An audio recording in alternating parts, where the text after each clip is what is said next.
Bonjour tout le monde. Aujourd'hui, analyse sur les crypto-monnaies.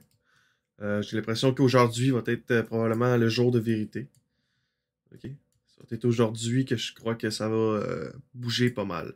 Donc, dans la dernière vidéo sur le Bitcoin, ce que je vous avais dit, c'était que maintenant qu'on avait brisé notre Rising Wedge, notre Ending Diagonal Pattern, on avait maintenant fait notre vague en A, en B. Puis maintenant, on commençait notre vague en C sur notre résistance à environ 58 000 USD.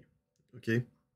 Donc, si le tout reste valide, euh, on est en train d'amorcer notre descente. Cependant, contrairement à la dernière fois, si on va regarder le Weekly Exponential Moving Average, on le met justement en 21, donc le 21 Weekly Exponential Moving Average, puis qu'on met on va le remettre en blanc comme c'était là, puis on va mettre la source en 21, mais c'est en weekly. Donc, notre 21 Exponential euh, Moving Average, elle a monté. On est rendu à un niveau potentiel de correction jusqu'à environ 46 413 US. OK? Ça reste le niveau à observer. Si on enlève là, les autres moving average, c'est plus simple comme ça. Là. Donc, on voit ici vraiment la 21. Là. OK? Puis notre niveau en ce moment, c'est ici.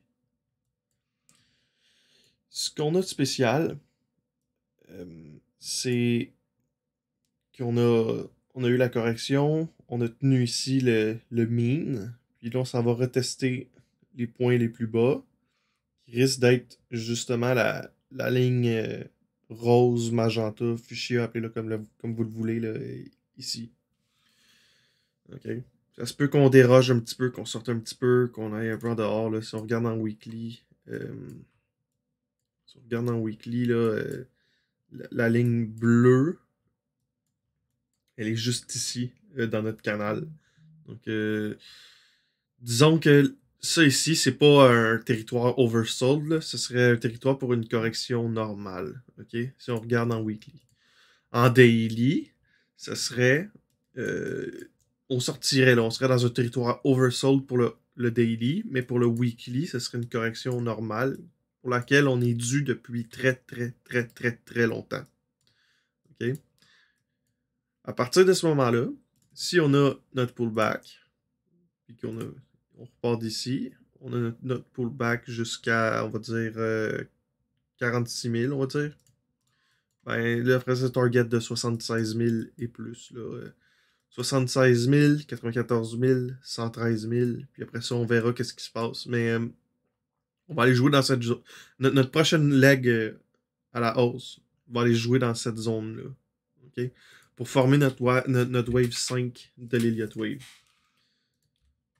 Ça, c'est dit pour le BTC. C'est le même plan. Il n'y a rien qui a changé. On fait encore la même chose que dans les dernières vidéos que je vous ai faites.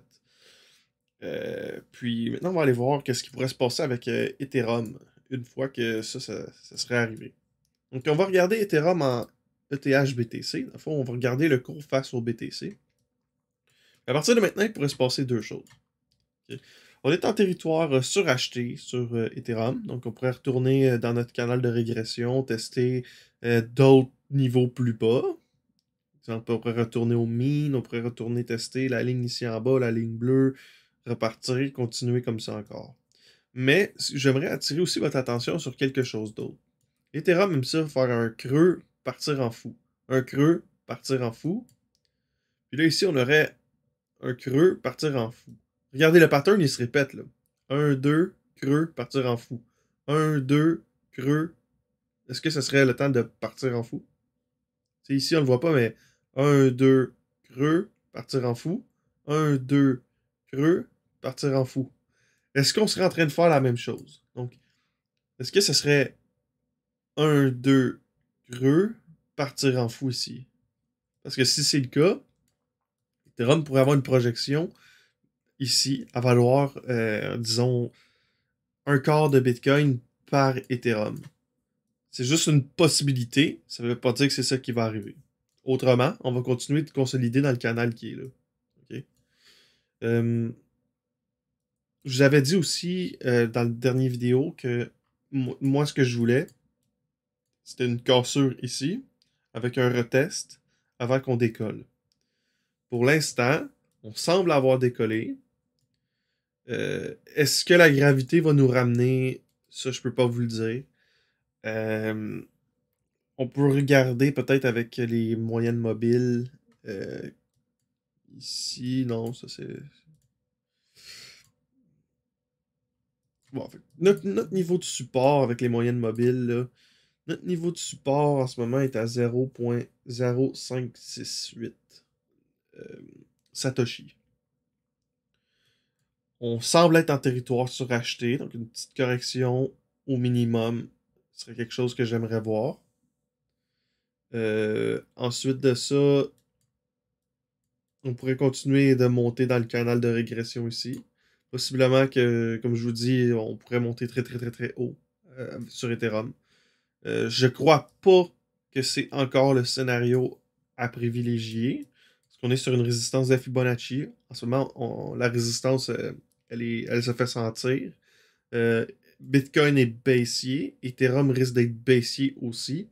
Si on voit vraiment une divergence sur le fait que Bitcoin continue de descendre, puis Ethereum continue de monter, là, puis qu'on voit vraiment une cassure de la résistance, une cassure du territoire oversold en weekly, qu'on commence à monter, là, puis qu'on va aller chercher, on va casser le 0.5, puis disons qu'on réussit à passer bien comme il faut à travers 0.618, qu'on n'a pas de problème à le passer, là, qu'on le passe très bien.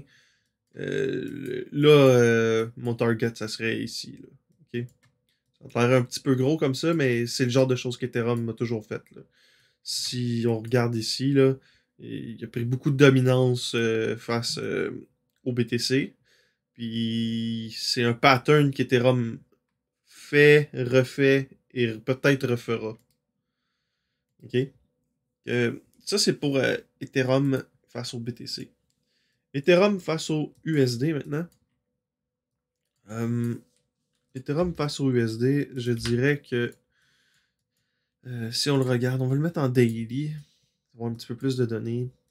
On est là aussi en territoire overbought. Je m'attends possiblement à une correction aussi, pour retourner au mean au moins. Que le mean en ce moment, il serait à 3192. Donc environ 3200 la correction. Le RSI, il est haut. Ça, c'est quelque chose aussi qu'il faut regarder. On est vraiment en territoire overbought. On est suracheté. Euh, Qu'est-ce qu'il pourrait avoir d'autre? Est-ce qu'on a une divergence aux 4 heures au RSI ou non? Hmm. J'appellerais pas ça une divergence, mais on a clairement une perte de momentum. Ok, on a clairement une perte de momentum, mais je dirais pas que c'est une divergence pour l'instant. Qu'est-ce qu'on a d'autre? Ça fait pas mal le tour, je crois, pour Ethereum. Je pense que ça fait pas mal le tour pour Ethereum en cash, en USD. On va regarder sur le Doge maintenant, le Dogecoin. J'en ai parlé dans mon autre vidéo juste avant. Je vais répéter mon target. Je vais réexpliquer pourquoi. OK? Puis, mon target de rachat, ça ici, c'est notre premier support. OK? Mais mon target de rachat risque d'être plus ici. Okay? Pourquoi? Pourquoi ce serait plus ici? Autour de 30 cents. C'est 36 cents. Pourquoi je vois plus un niveau de rachat autour de 36 cents ou 30 cents ici? OK?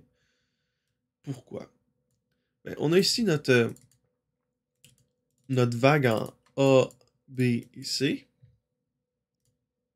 Donc, A, B, C. Je vais enlever ça. Donc, On a notre vague en A, B, C. Puis, généralement, comme je l'avais dit, les vagues C sont généralement une projection de la vague A à partir de la vague B. Donc, si ça, c'est le sommet de la vague B, on a fait la projection de notre vague ici. Donc, le target serait ici à environ 30 cents. OK? Donc, moi, je m'attends à avoir un momentum baissier là, ici. Là. Je m'attends à ce qu'on ait quelque chose de baissier là, jusque sur ces niveaux-là ici. OK? Donc, le Dogecoin, oui, c'est de la merde. Oui, c'est une farce. Oui, c'est une blague. Mais il va y avoir de l'argent à faire avec ça. Autour de 30 cents, je crois. OK? Là, on va prendre XRP. On va appliquer le même procédé. On va aller regarder en 4 heures sur XRP. On va enlever notre canal. On va aller regarder. Sur XRP, qu'est-ce qu'on a ici? On a quelque chose qui pourrait ressembler à un ABC. Donc, ABC. Si on reprend d'ici à ici, qu'on repart du top de la vague B, on pourrait avoir un XRP qui sera à une bonne valeur de rachat autour de 70 cents. Personnellement, je trouve que c'est bas un peu. Si on regarde en daily, par contre, on pourrait aller vraiment tester la moyenne mobile de 200 à 59 cents. Mais je vais commencer à regarder pour une entrée plus bas que ça, là, ben, plus haut que ça, plutôt autour de peut-être 90 cents. Là. Je vais commencer à rentrer, mettre des positions. Je vais acheter vraiment toute la région qui est ici. Là. Je vais essayer d'acheter ça. OK. Ça, c'est pour le cours de XRP. Dans la dernière vidéo que j'avais faite sur euh, le S&P 500, donc c'est un bon indice pour voir l'idée des la grosse idée des investisseurs, là, comment les gens voient le marché en général, si on a envie de prendre du risque ou non. Euh, Puis, je vous avais fait un Fibonacci, je pense que c'était à partir d'ici, comme ça. Puis, je vous avais dit quelque chose, j'avais fait une affirmation comme... C'était pas exactement ce nombre-là, mais c'était semblable à ce nombre-là. Que on va dire ça, on va mettre ça plus simple. Là. Tant que le S&P 500 ne dépassera pas 4300, c'est baissier. OK? On est en faveur d'une Wave 4 en ce moment. Puis la résistance, elle est à 4300. Que si on passe 4300 avec un momentum, les choses vont demeurer bullish. On va projeter nos niveaux à la hausse.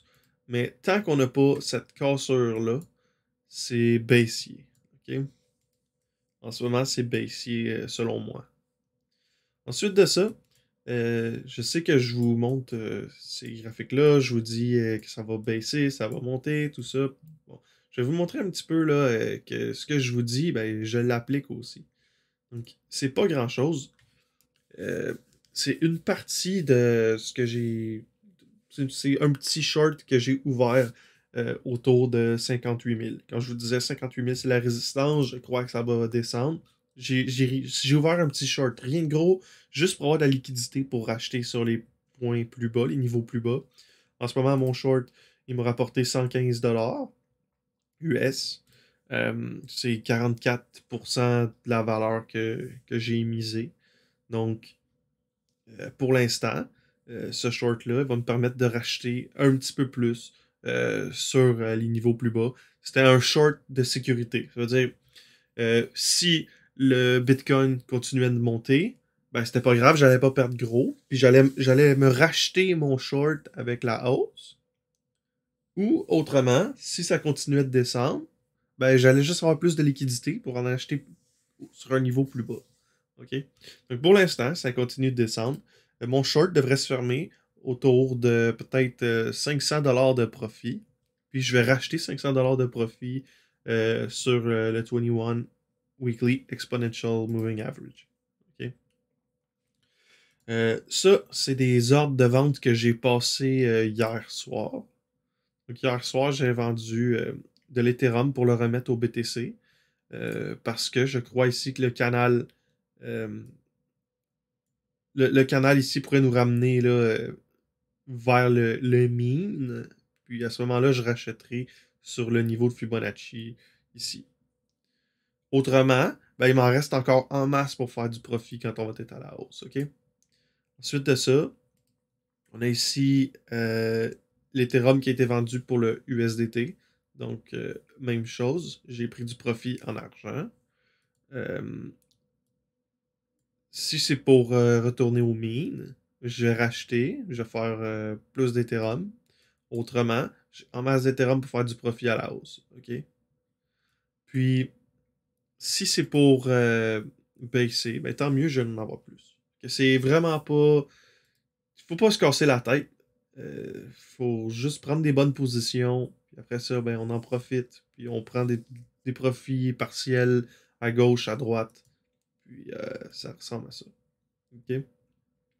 Donc, j'espère que ça fait le tour. Euh, Moi, je pense que j'ai pas grand-chose d'autre à rajouter là-dessus. Vraiment, les niveaux à regarder, vous les avez. Ce que je regarde, c'est ce que je vous ai dit là. Puis, je suis totalement transparent avec vous. Donc, j'espère que, j'espère que ça va bien se passer. J'espère que ça va bien aller. C'était quand même une grosse analyse aujourd'hui, là. J'ai regardé beaucoup de graphiques. Mais si on est pour avoir une correction sur le S&P 500, en plus d'une correction sur les cryptos, euh, c'est vraiment, vraiment bon pour moi, je crois. Ça va être la dernière opportunité de prendre des positions très agressives sur les crypto-monnaies. Parce qu'après ça, on va compléter notre vague 5 en macro trend. Puis cette vague 5-là, après ça, devrait nous amener vers une correction majeure. Que ça va être tout pour aujourd'hui. Une bonne journée.